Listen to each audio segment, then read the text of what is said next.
ইমাম মাহদী রাদিয়াল্লাহু তাআলা আনহু, এটা ওনার বংশ হচ্ছে মা ফাতিমা রাদিয়াল্লাহু তাআলা আনহার মাধ্যমে মাওলা আলী শেরে হুদা রাদিয়াল্লাহু তাআলা আনহু এবং আমার নবী মুহাম্মদ রাসূলুল্লাহ সাল্লাল্লাহু তাআলা আলাইহি ওয়াসাল্লাম অর্থাৎ ইমাম হাসান রাদিয়াল্লাহু তাআলা আনহুর বংশের নসল দিয়ে উনি দুনিয়াতে আগমন করবেন।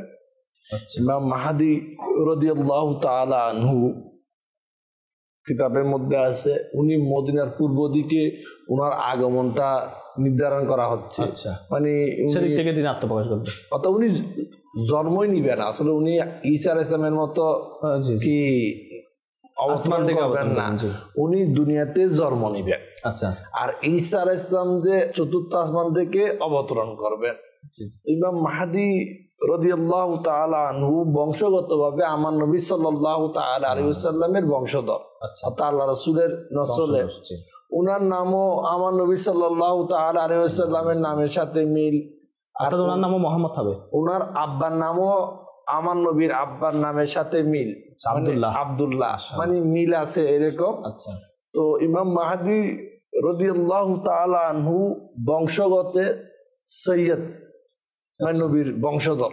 আচ্ছা, আর উনি যখন দুনিয়াতে আসবে ওই সময়কালীন যদি দেখা যায় তাহলে কিয়ামতের বড় বড় আলামতের মধ্যে বড় আলামত হচ্ছে ইমাম মাহদী রাদিয়াল্লাহু তাআলা আনহুর আগমন।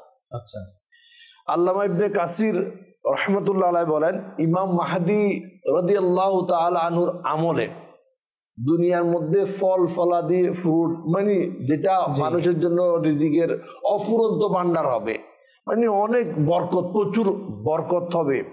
আর মানুষের মধ্যে তখন সম্পদ কি বৃদ্ধি পাবে, আর ইসলাম চতুর্দিকে ইসলামের কি হবে, জয় হবে।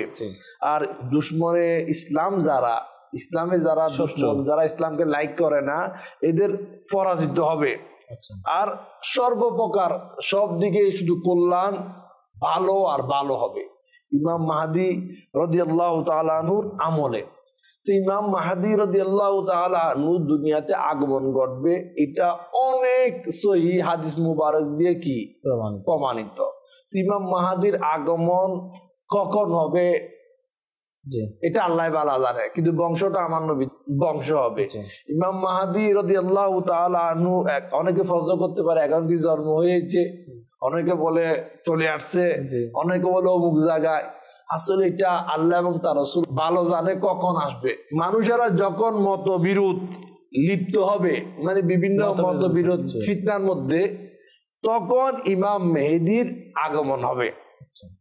দুনিয়া হতে জুলুম নির্যাতন ইমাম মেহেদী রাদিয়াল্লাহু তাআলা আনহু দূর করবে এবং ন্যায় ইনসাফ উনি কায়েম করবে দুনিয়ার মধ্যে।